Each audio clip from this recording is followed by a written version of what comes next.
সিলেটের জকিগঞ্জ উপজেলার এক প্রবাসীর বাড়িতে গভীর রাতে ডাকাতি কায়দায় হয়রানি করে বড় অঙ্কের ঘুষ দাবি করেছেন জকিগঞ্জ থানার কর্মরত ঘুষখোর দুর্নীতিবাজ কনস্টেবল সাইফুল ইসলাম।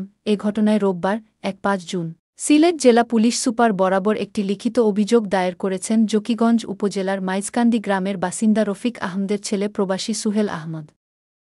অভিযোগ দিয়ে বিপাকে পড়েছেন ওই প্রবাসী ও তার পরিবারের সদস্যরা। অভিযোগ দায়ের পর একাধিক গণমাধ্যমে ওই কনস্টেবলের বিরুদ্ধে সংবাদ প্রকাশ করা হয়।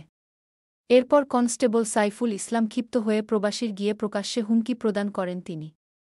একটি ভিডিওতে দেখা যায় কনস্টেবল সাইফুল ইসলাম হুমকি দিয়ে বলছেন, বেশি বাড়াবাড়ি করলে কোনো মামলা লাগবে না, এখনই উঠিয়ে নিয়ে যাব। আমি বললাম চিল্লাচিল্লি করলে লাউডলি কথা বললে আমি বললাম ছাড় দেবো না, বিন্দু পরিমাণ ছাড় দেবো না বলে দিলাম।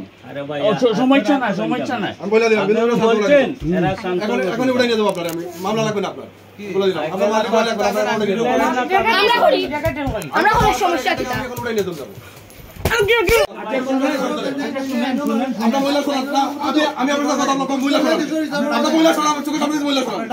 আমি বলছি আপনার মহিলা চোখের সাথে সরান।